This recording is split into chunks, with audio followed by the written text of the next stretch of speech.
কিশোরগঞ্জের বাজিতপুরে কোটা সংস্কারের দাবিতে দেশের বৈষম্য বিরোধী ছাত্র আন্দোলনে বেগম রোকেয়া বিশ্ববিদ্যালয়ের ইংরেজি বিভাগের শিক্ষার্থী শহীদ আবু সাইদ সহ সকল শহীদদের স্মরণে দোয়া মাহফিল অনুষ্ঠিত হয়েছে।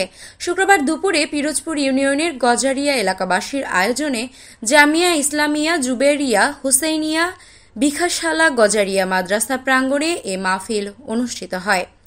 এ সময় পিরোজপুর ইউনিয়ন বিএনপি সাধারণ সম্পাদক জহিরুল ইসলাম দরবেশ এর সভাপতিত্বে ও নেয়ামুল হুদার সঞ্চালনায় বক্তব্য রাখেন বাজিতপুর কৃষক দলের আহ্বায়ক আবুল কাশেম, জামায়াতের নায়েবে আমির ফারুক আহমেদ, পিরোজপুর ইউনিয়ন জামায়াতের আমির ডক্টর হাবিব, পিরোজপুর ইউনিয়ন যুবদলের সাংগঠনিক সম্পাদক সাদ্দাম হোসেন, পিরোজপুর ইউনিয়ন ছাত্রদল সাধারণ সম্পাদক নাইম ইসলাম সহ এলাকার বিশিষ্ট ব্যক্তিবর্গ ও ইউনিয়নের বিভিন্ন ওয়ার্ডের বিএনপি নেতাকর্মীরা উপস্থিত ছিলেন। শেষে উপস্থিত সবার মাঝে তবারক বিতরণ করা হয়।